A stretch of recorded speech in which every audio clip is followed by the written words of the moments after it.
O vício em telas é uma preocupação crescente, afetando negativamente o desenvolvimento físico, emocional e social de crianças e adolescentes. O uso excessivo de dispositivos eletrônicos pode levar a problemas de saúde, como a obesidade e distúrbios do sono, além de dificuldades de concentração e aprendizado. O vício em telas também pode contribuir para o isolamento social, perda de habilidades de comunicação e aumento de ansiedade e depressão. É fundamental que pais e responsáveis estabeleçam limites saudáveis e incentivem atividades ao ar livre, leitura e interações sociais para promover um desenvolvimento equilibrado e saudável. Mas como fazer isso? O uso de telas precisa ser pensado de forma estratégica. Há pontos positivos que podem ser explorados e inseridos na rotina de crianças e adolescentes. É o que você confere no Entre Assuntos de hoje.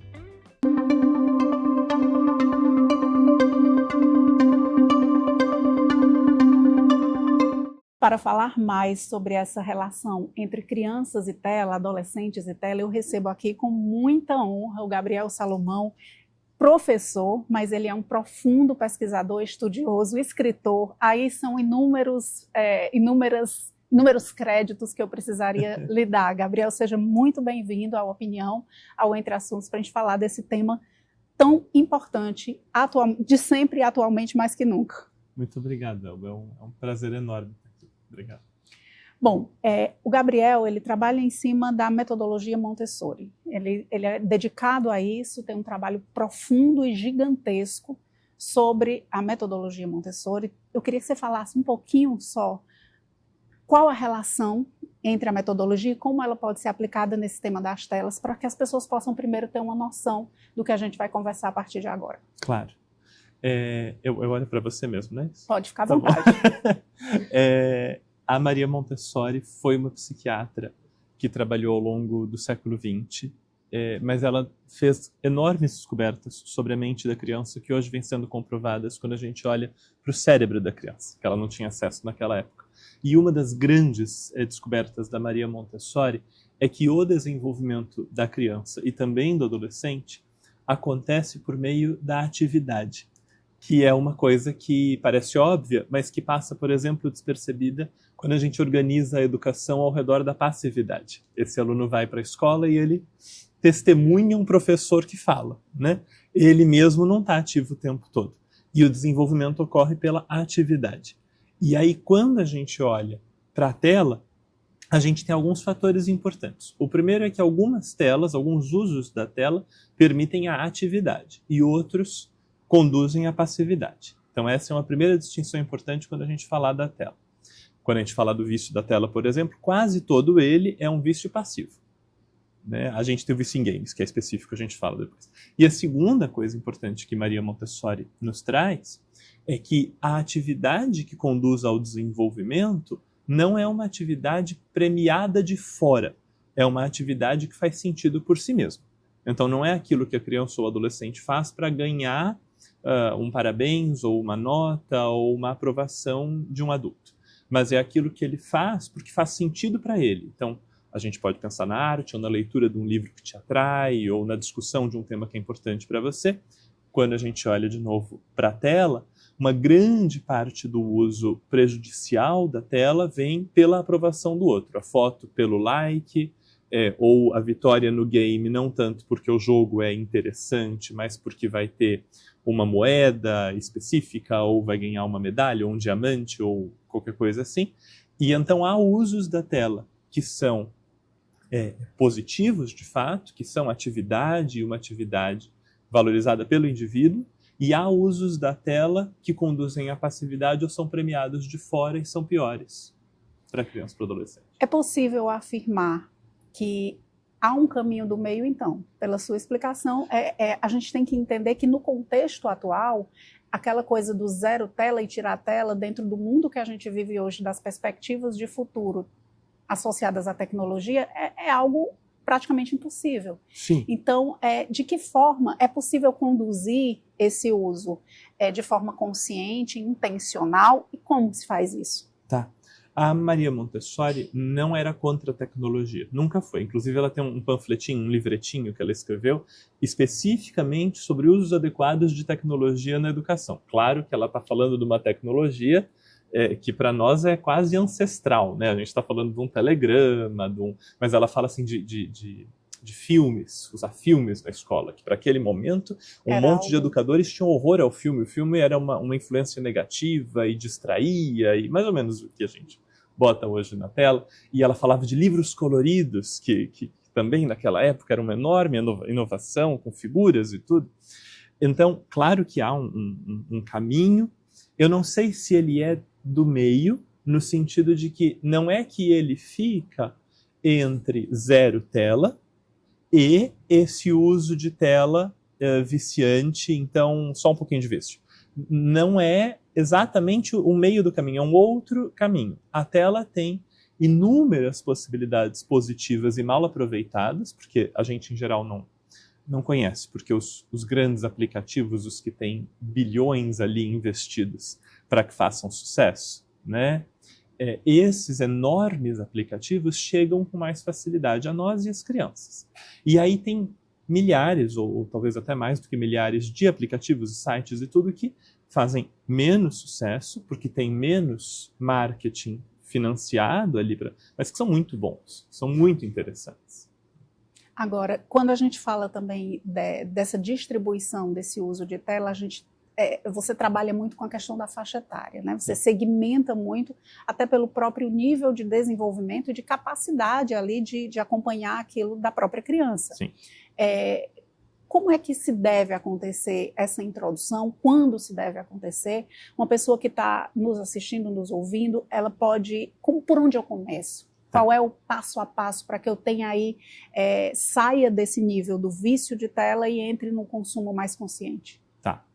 Dificilmente a gente vai precisar apresentar a tela à criança. Quer dizer, essa parte acontece sozinha num mundo que é rodeado de telas o tempo todo. Eu brinco com os meus alunos adultos e digo para eles assim, para agora e conta quantas telas tem na sua casa, né? E é uma coisa um pouco enlouquecedora, porque tipicamente você vai ter no mínimo 3 telas, porque é uma televisão, um celular e um computador. Mas assim, bem por baixo, na maior parte das casas, pelo menos quando há uma facilidade financeira um pouquinho maior, você vai ter 8 telas, você vai ter 10, 12 telas. Quantidades, dependendo da quantidade de pessoas que moram naquela casa. Então, a primeira coisa que a gente precisa fazer, se a gente tem uma criança, posso separar por faixa etária na resposta também? Se a gente tem uma criança, vamos dizer, até os 6 anos de idade, que está passando muito tempo na tela, a solução não passa por tirar a tela. A solução passa por inserir coisas, né? E aí o pessoal, eu não sou psicólogo, eu sou pesquisador de Montessori, professor de Montessori, mas o pessoal que é da psicologia, da psiquiatria, vai falar, eu não sei como é que eles falariam isso em português, mas o deslocamento, vamos dizer, teoria do deslocamento. Então, a tela ela desloca a atividade física, ela entra no lugar.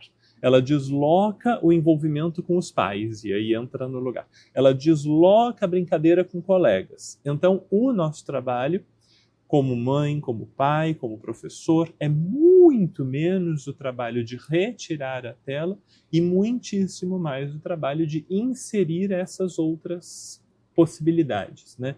Então, Fortaleza é uma cidade maravilhosa em termos de clima. Eu sei que, assim, para quem mora aqui é muito quente, para quem vem de fora voluntariamente é uma delícia. Mas é uma cidade maravilhosa em termos de clima, em termos de arborização, não a cidade toda, mas a gente tem muita praça em Fortaleza, tem muito parque, né? E, na verdade, em muitas cidades do Brasil que a gente desconhece, as praças e os parques que a gente tem, é uma questão de caminhar um pouquinho e descobrir. E isso muda um monte de coisa. Dentro da nossa casa, se você vai numa cozinha, por exemplo, aquilo é um manancial de possibilidades de atividade para a criança. Então, fazer um suco de laranja, cortar uma banana para comer com palitinho, lavar um pano, lavar um prato. Uma criança de 3 anos precisa de um banquinho para fazer isso, servir-se de alguma coisa. as possibilidades são muito grandes. Para uma criança um pouco mais velha, ela vai precisar de amigos. Fazer essas coisas sozinha tem menos graça. Então, se ela tiver a chance de conviver mais com amigos, mas também legal brincar com o corpo, ir para um parque, ir para uma praça, e em casa, a gente pode ter a tela, mas a gente entra nela já já, eu estou tentando trazer essas outras possibilidades, né? E para um adolescente, se a gente vale para a criança mais velha, 8, 9, e vale para o adolescente, se a gente trouxer a arte para a vida deles, por exemplo, isso entra num lugar muito importante, de desenho mesmo, argila, faz sujeira, né? Mas a vida faz sujeira, toda a vida é suja. Quando a gente planta alguma coisa na terra, aquilo faz sujeira. Quando a gente cuida de um bichinho de estimação, aquilo faz sujeira. A vida envolve essa parte. Quando a gente vai esterilizando, sobra só o tablet, né? Que não faz sujeira. É verdade.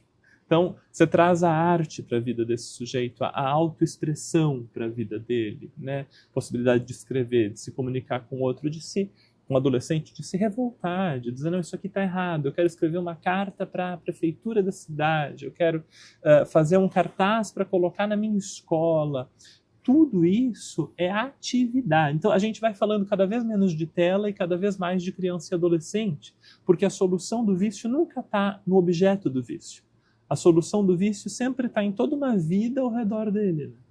E a gente é, de alguma forma, induzido a complicar esse processo. Eu não sei se eu posso falar dessa forma, mas assim, tudo que você falou agora passa por um nível de simplicidade muito grande, mas exige também um olhar, uma disponibilidade e o acesso à informação, que eu acho que é a grande chave disso.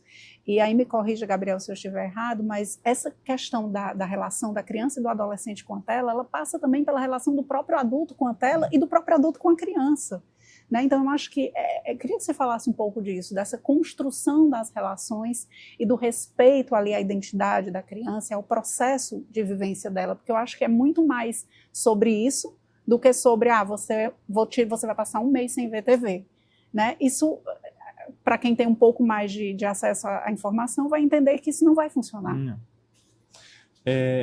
Nós somos uns cansados, né, Elba? Nós adultos, né? Trabalhamos, em geral, mais do que seria saudável, a depender da cidade onde se mora.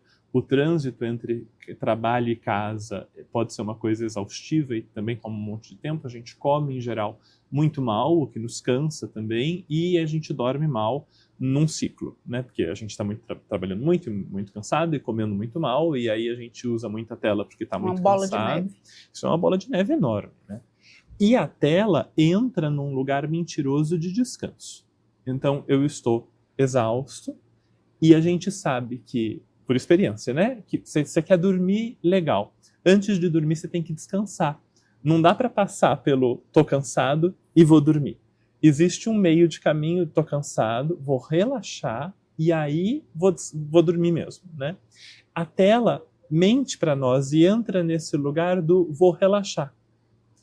Mas a gente não relaxa. Se você pegar uma pessoa que está vendo vídeos curtos em formato vertical, de qualquer um dos aplicativos que a gente desliza para cima, essa pessoa ela vai ficando tensa, ela vai ficando dura, nervosa, não quer ser interrompida, não está muito afim de conversar, ela só quer a próxima coisa engraçada, divertida, dramática, triste, assustadora, sei lá. E fica passando aquilo. Um streaming na televisão, mais ou menos a mesma coisa. Se você está no teu 10º episódio de série, aquilo não está mais te relaxando. Não tem como, não dá. Senão você estava já dormindo, não tem.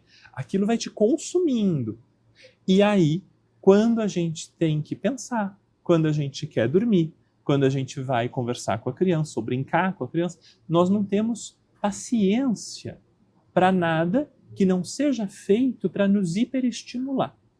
Porque a mídia vendida no sentido de que ela nos é vendida, né? Sim. Ela é vendida para nos estimular. O vídeo de 10 segundos, que tem que ter 3 pontos de atenção, você é jornalista, você sabe exatamente do que eu estou falando, aquilo é impossível. Um vídeo de 12 segundos com 3 pontos de atenção é um nível de estímulo insuportável. Né? Um filme bom tem talvez 5, 6 pontos de grande tensão E o resto é história, é filme, é cena, é beleza, é poesia. E aí você tem um reel com 3, 4 pontos. Né? A gente não consegue mais brincar com uma criança. Porque na brincadeira com uma criança, você vai ter um ponto de muita atenção em 40 minutos de uma brincadeira quase monótona. Uma conversa, uma criança que senta para te contar uma história, ela fala por vários minutos e a coisa importante está no 8º minuto do que ela falou e passou despercebida porque você já não estava mais ouvindo. Mais atento. Existe um treino para o tédio que a gente precisa fazer ativamente. Nossa, fantástico, assim, é uma visão que é preciso que as pessoas tenham, de verdade.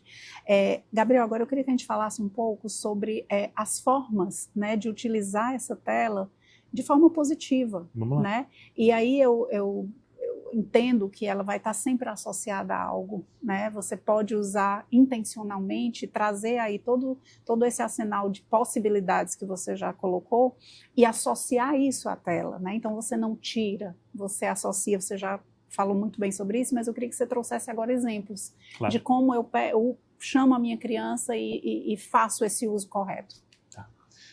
Tem um primeiro uso que eu preciso quase que botar entre parênteses, porque ele é o uso que nos justifica todos os outros, que é assim. Mas eu preciso tomar banho. O que eu faço com meu filho enquanto eu tomo banho? O que eu faço? Porque nós somos muitas vezes adultos sozinhos com crianças. Não era para ser assim, isso é um assunto para teses de doutorado, aí era para a gente ter vidas em comunidade, em que a gente conseguisse compartilhar os cuidados com as crianças com um monte de gente. Mas, muitas vezes, somos um adulto com uma criança precisando tomar banho. E um banho demora, talvez, generosamente, 15, 20 minutos. Né? Não é uma coisa de 2 horas. Então eu preciso deixar minha criança em algum lugar que ela fique parada, sem se colocar em risco por 15 minutos. Tudo bem. Tem jeitos de dar uma coisa para ela fazer na tela. Um jogo de baixo estímulo e sem prêmio. Então ela joga, mas aquele jogo não dá moedinhas para ela, não dá estrelinhas para ela. Ela só joga e passa para a próxima, e passa para a próxima e para a próxima. Né? Se você dá um vídeo para uma criança assistir que tenha cenas longas, o corte demore mais de 5, 6, 7 segundos. Se ele demorar mais do que 7 segundos, é um vídeo com cenas mais longas e ele cansa menos a criança, ela fica menos ansiosa e angustiada quando ela acaba de usar, que a gente sabe que depois da criança usar, ela está agitada. Sim. Né? Que é uma loucura, porque ela fica sentada. Por que ela está agitada no final? Por causa do nível de estímulo. Então, menos cores menos chamativas. A gente tem desenhos animados que tem cores assim, muito chamativas, que muda a cena o tempo todo, aquilo cansa. Um documentário não cansa. Um vídeo muito mais lento não cansa. Né? Um vídeo em que um adulto conte uma história olhando para a câmera não cansa. E para tudo isso, se você pegar, por exemplo, o YouTube Kids é muito mal falado, porque o pessoal usa muito mal. Mas se você entrar nas configurações profundas do aplicativo, você consegue escolher especificamente quais os vídeos que aparecem na tela. E a criança não pode procurar outros vídeos, ela não pode pegar canais que você não autorizou, nada. Ela só assiste aqueles vídeos que você pré-selecionou para ela. Então isso é uma forma de hiperproteger corretamente uma criança pequenininha e tomar banho. Você pode, inclusive, aí para ter o interesse da criança, principalmente um que já tem acesso à tela de outra forma, que está aí vem o vício, né, nos vídeos curtos, de repente algo que aquela criança tem interesse, o meu filho adora carrinho, então eu busco lá, seria um caminho? Seria um caminho, demora um pouquinho, tem que fazer a busca, vai passar umas horas fazendo busca, selecionando vídeo, não tem escapatória para isso, a gente está tentando criar um ambiente protegido para uma criança, é como decorar uma casa, demora um pouco, tem que fazer aquilo com cuidado, mas aí a criança tem um ambiente protegido de uso. Aí a gente tem outras possibilidades mais ativas de uso. Então, para uma criança pequena, tirar foto e fazer um álbum de fotos num aplicativo virtual, fazer um vídeo de uma coisa que ela acha legal, mas ela está fazendo o vídeo, ela não está consumindo o vídeo. Né? Ela está tirando a foto, ela não está só vendo as coisas. Né? Tem aplicativo de tudo. Tem aplicativo de identificação de planta, que você tira foto e vê que planta que é. Tem aplicativo para explorar o sistema solar, puxando os planetas, explorando as galáxias e tal, de forma realista por dentro do aplicativo. A depender da idade da criança, do adolescente, tem simuladores de tudo que você quiser. Simuladores de corrida, por exemplo, ou de avião, para um adolescente, uma criança mais velha, que não são jogos. É muito importante fazer essa distinção. O joguinho de corrida, você tem que chegar em primeiro e vai ser premiado. O simulador de caminhão, por exemplo, você não tem prêmio. É quase uma experiência. É uma experiência. E você pode combinar que a criança pode dirigir caminhão no aplicativo por X tempo, tantas vezes por semana ali. Porque é muito baixo o estímulo. É um tédio, na verdade, é uma longa estrada com um volante, um câmbio, é muito tranquilo. E ela vai fazer aquilo por um tempo e parar. E é completamente diferente de uma rede social ou de um jogo. Essa escolha, então, é a grande chave. A gente precisa entender do que uma criança, do que um adolescente precisa em cada idade. Por isso, de novo, a conversa sobre o vício em telas, que foca na tela, tá errado. Né? E tem uma galera que publicou livro, que fez um fuzuê agora nos tempos que passaram, em cima da crítica à tela. Legal, merece. Assim, os grandes aplicativos merecem essa crítica generosamente. Mas a gente não resolve um problema de vício em droga estudando droga. A gente resolve estudando gente e comunidade. Né? E a mesma coisa acontece com a tela. É fantástica essa posição. Gabriel, agora sim, eu queria que você trouxesse... a gente falou, tem dois, digamos assim, vamos separar em dois grupos. Aí a gente pula as faixas etárias e vamos para uma coisa mais macro. A criança que teve a sorte e o prazer de já ter um adulto preparado e com mais consciência que já vai fazer essa oferta de forma correta, ela elimina aí um percurso, né? Porque a criança ainda não teve acesso ao vídeo rápido, não tem acesso à rede social. Então esse caminho de construção, obviamente, ele é bem mais fácil. Mas a gente chega aí na esmagadora maioria que já está tentando fazer um caminho de volta. Né? Eu queria que você falasse agora para essas pessoas. Tá. Como eu começo a fazer esse caminho de volta? Na gente. Exatamente. O Gandhi, uma vez, uma mãe foi ao Gandhi desesperada. Essa história é famosinha, o pessoal deve conhecer, mas ela foi desesperada. Dizer, Gandhi, por favor, fala para o meu filho parar de comer açúcar. E aí ele olhou para ela muito sério e falou, certo, daqui 2 semanas volta aqui e eu digo para ele parar de comer açúcar. E ela não entendeu, mas era o Gandhi, ela topou. Foi embora com o filho, voltou 2 semanas depois. Eu voltei porque eu queria que você falasse para ele parar de comer açúcar, você me mandou voltar daqui 2 semanas. Ele falou, tá certo. Virou pro menino e falou, para de comer açúcar, te faz muito mal. Acontece isso e aquilo, é melhor parar de comer açúcar. E ele falou, tá bom. Era o Gandhi, ele também achava o Gandhi muito importante, era um ídolo, ele topou. E a mãe falou, por que você me pediu para voltar em 2 semanas? Ele falou, porque 2 semanas atrás eu ainda comia açúcar. E eu acho essa história magnífica, porque como é que você vira para a criança e fala para ela assim, você tá aqui, né? E aí você vira para a criança e fala, é hora de desligar aí, que você vai precisar dormir daqui a pouco, viu? Isso aqui não faz o menor sentido. Então a gente começa diminuindo a nossa, porque diminuindo a nossa, nós vamos sentir a abstinência. E nós vamos ter compaixão pela abstinência da criança. Nós vamos ter que pensar como é que a gente substitui a tela na nossa vida. A gente vai fazer pão, nós vamos cuidar das plantas, a gente vai costurar, fazer crochê, fazer caminhada, exercício, qual é? E aí a gente também vai ter mais ideias para trabalhar com a criança. Então a gente pega 2 meses. Fica 2 meses diminuindo a sua tela sem mexer na tela da criança. Deixa ela continuar com a vida que ela já tem. E passa 2 meses reduzindo drasticamente o teu uso. Elimina aplicativo de rede social do celular. Gabriel, não posso, eu trabalho com aplicativo. Restringe a um horário nas configurações, bota senha. Tem jeito, para você limitar o seu uso. Tem psicólogos que trabalham especificamente com isso também, se precisar de ajuda terapêutica, para você. E aí, depois que você limitou o seu, você começa a trabalhar com o uso da criança. É quase que um efeito em cadeia, tá tudo conectado. Você tem mais tempo, você tá mais vivo. E aí você decidiu que você vai passear com o cachorro. Fazia um monte de tempo que você não passeava, ele tava só lá no quintal. E agora você não tá mais passando 2 horas por dia no aplicativo e fala, vou passear com o cachorro. A criança vai junto.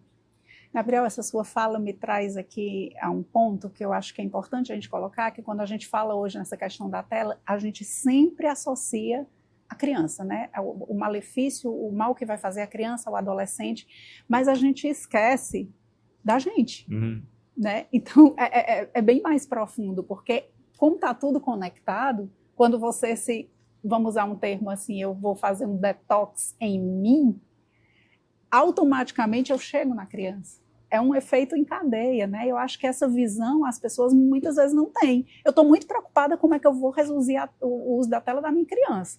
Mas eu não penso no mal que aquilo está fazendo a mim. Essa visão não é minha. Ela é da Maria Montessori. Tem um momento no livro dela em que ela fala sobre a luta contra o analfabetismo mundial. E ela fala, bom, teve uma época lá no Iluminismo em que o pessoal decidiu que todo mundo tinha que ser alfabetizado. Legal. Aí, eles podiam ter alfabetizado todos os adultos, mas não fizeram isso. Decidiram alfabetizar todas as crianças, da maneira mais desconfortável possível. Botaram todas as crianças em fileira para assistir um professor falando o dia inteiro numa sala escura e mal iluminada, mal ventilada, e aquelas crianças tinham então que passar 8 anos da vida delas naquele ambiente, 4, 5, 6 horas por dia. Em nome da alfabetização, mas os adultos não foram tocados. Sempre que a gente tem uma mudança que precisa ser feita no nosso mundo, mesmo que ela seja boa, como a alfabetização, que é importantíssima, mesmo que ela seja boa, e ela vai exigir um processo que talvez não seja confortável, a gente coloca as crianças na linha de frente. A gente diz, não, quem vai fazer é as crianças. Quem que tem que ter alimentação saudável? As crianças. Quem que vai fazer exercício? As crianças. Quem que vai ser alfabetizado? As crianças. Quem que vai... É tudo importante, exercício, alfabetização, tem mesmo, as crianças têm que estar nessa. Mas os adultos, se não estiverem também, não têm compaixão pela criança. Aí a escola é um suplício, a alimentação saudável é uma tortura, o exercício físico é terrível, porque tudo foi pensado para um outro. E eu não passei por aqueles sentimentos e aquelas sensações. Então eu não tenho compaixão. E aí o vício em tela entra exatamente no mesmo lugar. É uma mudança social da mais alta relevância, que a gente precisa fazer, a diminuição do uso da tela é da mais alta relevância, mas daí a gente bota a criança na linha de frente. Não, a gente se bota, entende, sente por 2 meses e traz a criança junto pela mão em seguida, a gente tendo topado passar por aquele processo. Fantástico, uma reflexão assim que eu acho que todos devem fazer. Gabriel, nós temos aqui o seu livro, né? Dos seus conteúdos fantásticos, assim, eu falo até aqui de um lugar de conhecedora, porque eu sou sua aluna dos seus cursos, né? Não à toa, acho relevantíssimo abrir esse espaço e trazer essa discussão para todo mundo. Inclusive, sei muito bem que você tem, inclusive, uma versão gratuita. Sim. Que é possível todos terem acesso. Então, é o mesmo livro. Exatamente, que a gente passasse aqui, muita gente diz, por onde eu começo, o que é que eu faço? Eu entendo, aí falo como uma pessoa que já estudou um pouco, né? Comece por você e comece por... eu não posso pagar, eu não tenho como comprar, mas assim, tem alternativas, né? Eu queria que você falasse um pouco A Paz das Crianças, eu acho que é uma leitura obrigatória para quem lida com criança. E aí eu ultrapasso um pouco essa fronteira, porque quem lida com criança não é só pai e mãe. Eu posso não ter filho, mas as crianças estão no mundo, fazem parte dele, e eu já fui uma. Então, assim, eu queria que você falasse um pouco do livro, como as pessoas podem ter acesso, porque eu acho que é um caminho bem importante para começar. Claro. Esse livro explora o começo do método Montessori, o começo da prática. Então, para quem vai começar, né, com crianças ou adolescentes. A gente muitas vezes encontra essas crianças e esses adolescentes em uma situação que não é de equilíbrio, de tranquilidade, de concentração, de atenção. Eles estão numa situação de instabilidade emocional, ansiedade, às vezes angústias muito grandes e às vezes coisas menores. E esse livro trata do começo da aplicação de Montessori em qualquer contexto para ajudar essas crianças e esses adolescentes a chegarem a um estado emocional de tranquilidade e atenção. A Montessori diz para nós que não existe educação possível antes da concentração. E, no entanto, a gente tenta educar um monte de distraídos todos os dias, né?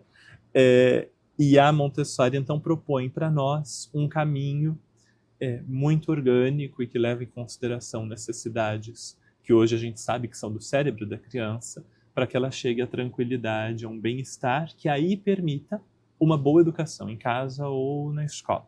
Então, esse livrinho é sobre essa primeira parte de Montessori. Para ter acesso ao livro através do site Do Lar meu Montessori, site, eu queria que você falasse um pouco agora desses caminhos. Claro. O Gabriel tem um profundo conteúdo, vasto conteúdo, boa parte dele gratuita, disponível através das plataformas que a gente também conhece.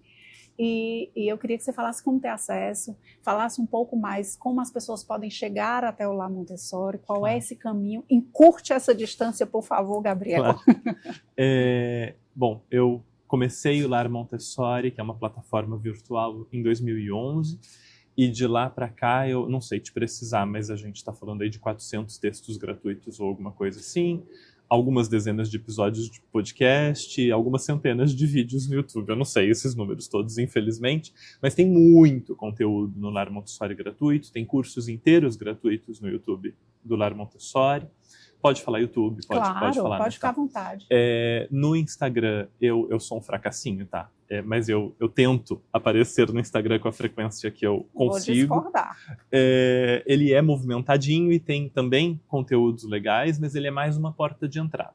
A parte gostosa mesmo de aproveitar do Lar Montessori tá ou em larmontessori.com, lá tem os textos ou cursos. O livro fica em larmontessori.com/livraria, que é uma livrariazinha virtual, mas ele é gratuito. Tem uma versão gratuita dele lá para as pessoas lerem.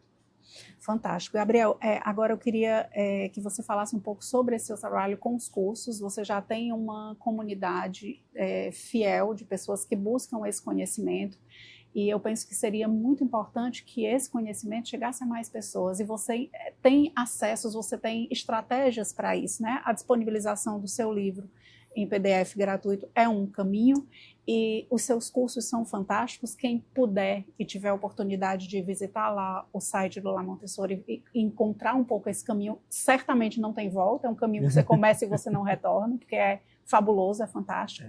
E você agora também está com uma comunidade. Eu queria que você falasse um pouco a respeito, porque a gente não está saindo do assunto tela, porque está tudo interligado, né? É tudo uma coisa só. A relação entre o adulto e a criança, entre a criança e o mundo, está tudo conectado, na verdade. Então, eu queria que você falasse um pouco sobre como as pessoas podem chegar até você, um pouco mais, para que elas consigam ter acesso ao seu conteúdo. Eu acredito no uso positivo da tela há muito tempo, porque eu conheci muita coisa importante pela tela. Eu conheci aspectos espirituais da minha vida por YouTube, palestras e aulas e conversas em blogs. Um monte da minha educação foi feita virtualmente. Então, eu acredito nela como um espaço que pode ser positivo, né? E o Lar Montessori explora isso o máximo que eu posso e da forma socialmente responsável que eu posso também. O Lar é uma empresa, então nem tudo eu consigo colocar de graça, né? Mas aquilo que consigo, coloco. Então, o livro é gratuito.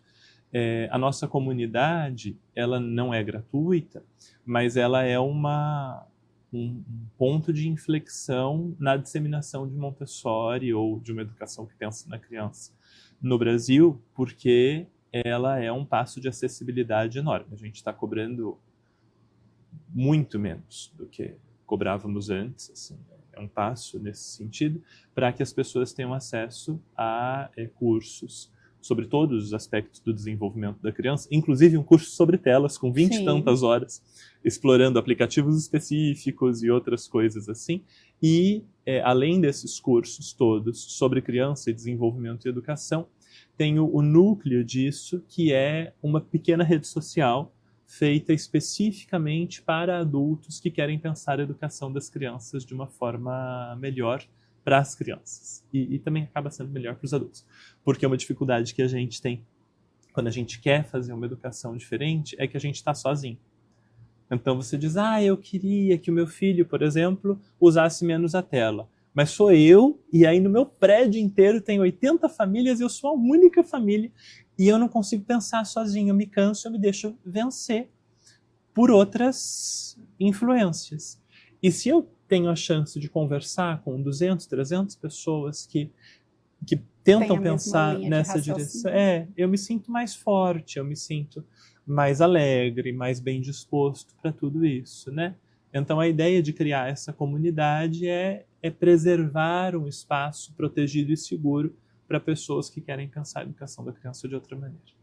Inclusive a comunidade, você também pensa nessa inclusão, há uma possibilidade de quem faz a inscrição, participa da comunidade, coloca um pouquinho a mais e ela pode proporcionar isso, uma bolsa de estudos a um professor da rede pública, enfim, aí você tem um público-alvo específico. Eu acho que isso precisa ser dito, né? Eu preciso compartilhar o meu saber e eu preciso também ter essa consciência de que se eu dissemino isso, se eu aumento essa rede de pensamento mais ou menos no mesmo sentido, eu vou conseguir me fortalecer e fortalecer o outro, né?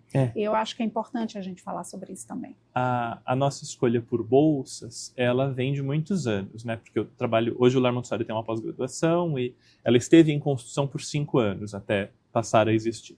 E nesse processo eu fui implementando formas de bolsa variadas. E o que a gente tem hoje é que por um valor quase simbólico a mais na mensalidade, é possível o Lar Montessori subsidiar a outra metade do custo de ter uma pessoa na plataforma com a gente. Então, as pessoas que participam e escolhem isso, eu faço a outra parte, né? E aí vai para o SUS, vai para a rede pública de educação do Brasil todo e para abrigos, para profissionais de abrigo também, que muitas vezes sentem falta desse subsídio.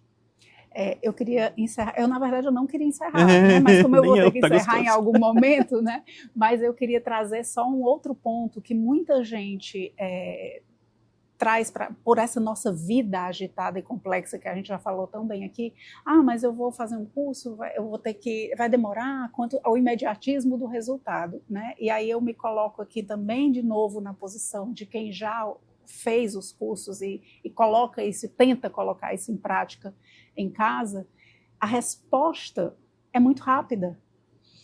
E eu não estou falando de muito rápida, tipo um mês, tipo você implementa aquela ação hoje e hoje mesmo você começa a ver, não o resultado final, mas você começa a acompanhar o processo. Eu sei que a gente está com um tempo super curtinho, mas eu preciso te contar uma coisinha. Quando eu comecei o Lar Montessori, eu comecei voltado para famílias. Hoje tem famílias, educadores, assistentes sociais, uma galera. Mas começou para famílias. E o meu motivo era, se uma família descobrir isso pela manhã, à tarde ela coloca em prática e à noite ela tem resultado. E aí é uma estratégia covarde do Lar Montessori, que eu faço o seguinte, eu organizo os cursos de forma que as primeiras aulas já tragam resultados para as pessoas, porque é muito chato você assistir um monte de aula e só no final ter que pensar, por onde eu começo então? Então as primeiras aulas sempre têm o que fazer e sempre geram resultado para as pessoas e uma vida melhor para as crianças, porque elas precisam dessa vida melhor meio rápido também, né? Então é pensado isso, que bom que funciona. Funciona super, né? E eu queria deixar aqui essa recomendação. Tem um ponto que eu acho que a gente não falou tanto nessa questão ainda das telas, que eu acho que eu vou pedir para você fazer essa reflexão, que é válida demais, que a gente focou muito na criança, a gente pulou para o adulto, e tem uma camada aí no meio, que são as crianças um pouco mais velhas, pré-adolescentes e adolescentes, que elas também estão fortemente inseridas e talvez seja o público mais difícil de você lidar, né, pela falta de preparo, e aí vem o bombardeio de games, e, enfim, infinidade, redes sociais. Eu queria que você falasse só um pouquinho para a gente encerrar, como eu, mãe de um adolescente ou professor de um adolescente que está nesse meio, dá um norte para essa pessoa também, Gabriel. Agora, quando a gente vai para a adolescência, nós temos 2 problemas paralelos. Um é a rede social, o outro são os jogos virtuais. Tá? A rede social acomete todo mundo, principalmente as meninas. Faz mal para todo mundo, faz mais mal para as meninas. Os jogos fazem mal para todo mundo, fazem mais mal para os meninos. Mas divide assim? Divide assim. Né? Eu não queria que o mundo fosse assim também, mas ele é assim e essa divisão acontece muito por questões culturais mesmo. Né? O problema da imagem da exposição da imagem na rede social afeta mais as meninas por conta da exposição da imagem do corpo feminino. E eu não vou me aprofundar na tragédia, mas a gente tem desde lives eróticas de meninas menores de idade que não sabem que estão fazendo lives eróticas em um aplicativo de rede social específico. Elas não percebem que estão fazendo uma live erótica. E pessoas que estão se aproveitando delas ali fazem provocações que elas não entendem porque são muito novas e são então vitimadas por esse... É terrível, dá para entrar num buraco que a gente não sai mais. Mas desde a foto na frente do espelho, assim, com a selfie, ela fica ansiosa pelo retorno dos likes, porque ela foi ensinada, quem fala isso é uma socióloga britânica chamada Gayle Dines, ela foi ensinada que ou ela é sexualizada ou ela é invisível. E aí, então, ela opta pela sexualização, não porque ela tem opção, é porque ser invisível é insuportável. O menino, já vou voltar para a solução das duas coisas juntas já, tá? O menino, por outro lado, é educado para um nível de potência impossível no mundo, para ser um super-herói. E é impossível no mundo ser um super-herói. No mundo você trabalha em grupo, você não trabalha sozinho resolvendo tudo, e fazendo tudo, e carregando tudo. Não existe isso. O menino é educado para carregar tudo e transformar tudo e conseguir tudo isolado. Isso só é possível no game. Então ele vai para o game, e no game a gente tem o mais trágico lá com o GTA, que é uma coisa voltada para o crime, para a prostituição e para outras coisas assim, até um Roblox, por exemplo, que é muito popular, que você cria, você não só é o herói, mas você é Deus, você cria mundos inteiros dentro da plataforma, ou o Minecraft, que você cria, e o Minecraft ainda é o mais legal de todos, tá? Se a gente fosse dizer, qual é o jogo mais legal que tem? É Minecraft, é o mais legal. A gente conversa outro dia de porquê, mas de todos ele é o mais legalzinho que tem, porque não tem prêmio. É só a criação do sujeito ali, né? Mas é a divindade. Você faz um mundo. Por que isso acontece? Os dois. Porque o adolescente precisa se sentir valorizado. Ou como super-herói, Deus, o Criador, o potente, ou, no caso da menina, por causa da forma como a nossa sociedade é organizada, aquela que é desejada, aquela que é admirada, aquela que é vista.